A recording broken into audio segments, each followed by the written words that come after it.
পড়ে, বিশ্বনবী পড়ে, আবু মাহজুরাও পড়ে।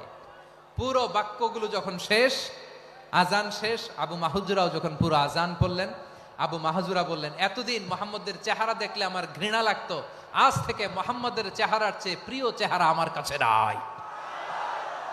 আবু মাহজুরা বললেন, ও মুহাম্মদ, আজানের বাক্য তো আপনি আমারে শেখালেন, এখানেই শেষ করবেন না, আপনি আমারে পড়ায় দেন, লা ইলাহা ইল্লাল্লাহু মুহাম্মাদুর রাসূলুল্লাহ সাল্লাল্লাহু আলাইহি ওয়াসাল্লাম। বিশ্বনবীর সাথে দাঁড়িয়ে উনি শাহাদা পড়ে মুসলমান হয়ে গেলেন।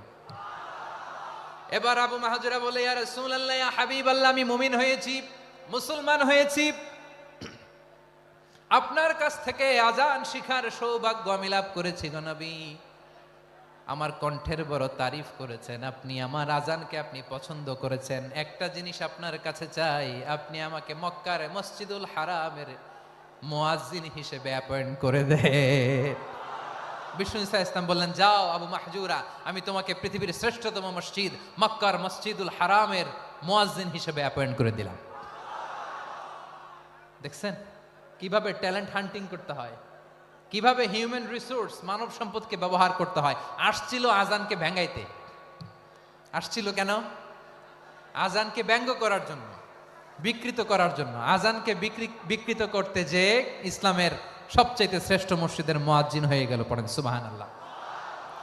হযরত আবু মাহজুরা রাদিয়াল্লাহু তাআলা আনহু ওনার এই সুললিত কণ্ঠ ব্যবহার করে মসজিদুল হারামে এত সুন্দর করে আল্লাহু আকবার বলে আজান দিতেন, মানুষগুলোর, মুসল্লিগুলোর, মক্কাবাসীর হৃদয়কে তিনি বিগলিত করে দিতেন, মানুষের হৃদয়কে ঠান্ডা হয়ে যেত। শুধু এখানেই শেষ না আমার যশোরের ভাইয়েরা, বিশ্বনবী যখন সাইয়েদনা আবু মাহজুরা রাদিয়াল্লাহু তাআলা আনহুকে আজান শিখাচ্ছিলেন, বলেন তো বিশ্বনবীর হাতটা কোথায় ছিল?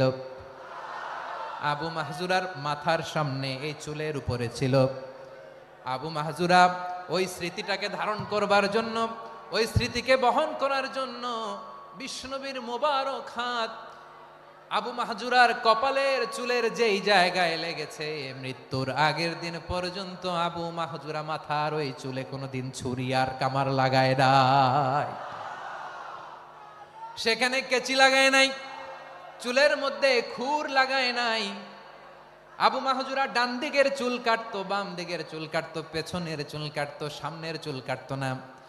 আবু মাহজুরা রাদিয়াল্লাহু তাআলা আনহুর সামনের চুলগুলো বড় হতে হতে যখন এত বড় হয়ে যায়, তিনি চুলগুলো পেঁচিয়ে মাথার মধ্যে রাখতেন, তারপরে তিনি পাগড়ি পরতেন। সবাই